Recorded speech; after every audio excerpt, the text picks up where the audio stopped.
I asked you also back then about the investigation into COVID origins.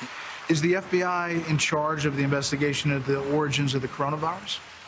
We certainly have a role in looking into the origins of the coronavirus. Now there's this Department of Energy study that says it's likely to have come from a lab leak, although the confidence is low. It cites the FBI. What is the determination by the FBI?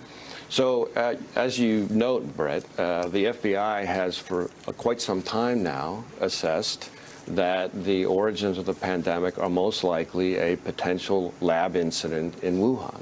Debunk them. Debunked. Conspiracy theory. Conspiracy theories. Conspiracy theories. Conspiracy theories. Conspiracy theories. Conspiracy theory. Conspiracy theory. Conspiracy. Let me step back for a second. You know, the FBI has folks, agents, professionals, analysts, virologists, microbiologists, et cetera, who focus specifically on the dangers of biological threats, which include things like novel viruses like COVID, and the concerns that in the wrong hands, some bad guys, a hostile nation state, a terrorist, a criminal, the threats that those could pose. So here you're talking about a potential leak from a Chinese government-controlled lab that killed millions of Americans, and that's precisely what that capability was designed for.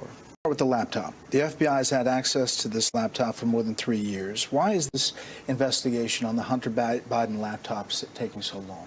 Well, the investigation is being led, as you may know, by a U.S. attorney appointed in the last administration out of Delaware, and the FBI is actively supporting and working with that U.S. attorney on that investigation. Experts say it has all the hallmarks of information laundering and all the headaches of 2016. Social media outlets were quick to limit the spread of the story.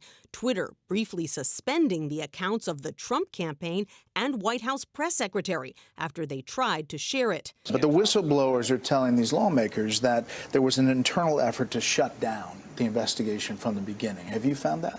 I have not found anything like that. All right. So let's talk about the FBI and what you told Big Tech, or some agents did, about the authenticity and provenance of Hunter Biden's laptop. What about that from an FBI perspective? The FBI is not in the business of functioning as the truth police. Understood. So we don't tell social media companies to censor anything. Well, so we took a different path than Twitter. I mean, basically the background here is the FBI, I think, basically came to us, some folks on our team, and was like, hey, just so you know, like, you should be on high alert. There was we thought that there was a lot of Russian propaganda in the 2016 election. We have it on notice that basically there's about to be some kind of dump of that's similar to that. So just be vigilant. The distribution on Facebook was decreased, but people were still allowed to share it. So you could still share it. You could still consume it. So when you say the distribution is decreased, it got shared. How does that work? It basically, the ranking in newsfeed was a little bit less. So fewer people saw it than would have otherwise. So it definitely... By what percentage? I don't know off the top of my head, but it's meaningful. Or the Twitter file suggests something different. I mean, there was an FBI request numerous times. Taibbi puts it out, FBI San Francisco request to ban certain accounts.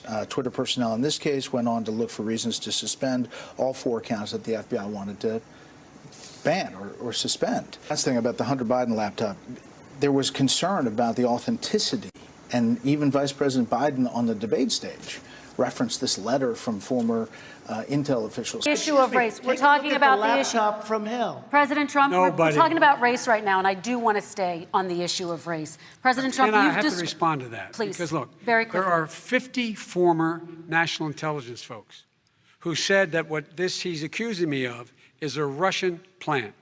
They have said that this has all the 5 former heads of the CIA, both parties, say what he's saying is a bunch of garbage. Nobody believes it except his and his good friend Rudy Giuliani. You mean the laptop is now another Russia hoax? That's exactly what. Is this that's where you're exactly going? what. This is where he's going. The laptop is Russia. Gentlemen, I want to stay on the issue of race. You okay? have to be kidding. Here we go again with Russia. We're going to continue on the issue of race. Turns out it wasn't. I can't speak to what former officials of the intelligence community may or may not have said. I can only speak to what we do. I mean, basically, the background here is the FBI, I think, basically came to us, some folks on our team, and was like, hey, just so you know, like, you should be on high alert. And unfortunately, as you would expect, if we're going to do this investigation in the right way, that means I can't talk about the specifics of that investigation, other than to assure everyone that I expect our people to tackle this investigation the way that I expect them to tackle every investigation, which is to follow the facts wherever they lead, no matter who likes it. Okay, and there's so always let's talk somebody who about- doesn't like it. And we commissioned an independent forensic review to determine its authenticity. You're confident, based on your analysis, this is Hunter Biden's data and that it's real? Yes. This Delaware computer shop is where the laptop's backstory begins. Their records indicate in April 2019, Hunter Biden took his laptop in for repair, but never paid. After 90 days, the store considered it abandoned. Then in December 2019, the FBI subpoenaed the store's owner to turn over the computer and a portable drive of its data. All right, so let's talk about by the book. Mark Houck, Pennsylvania pro-life activist, arrested at his home in front of his family for an alleged violation of the Freedom of Access of Clinics Act, alleged incident which he was protesting in front of an abortion clinic. He was recently acquitted of all charges at trial. The show of force for that arrest, that decision to use that force, was that by the book? Those decisions are made, as they should be, by the commanders on the ground in the field office who have the expertise about when to conduct operations safely and securely for the safety of everybody involved. And to my knowledge, those processes were all followed in this case. Which means you're passing the buck.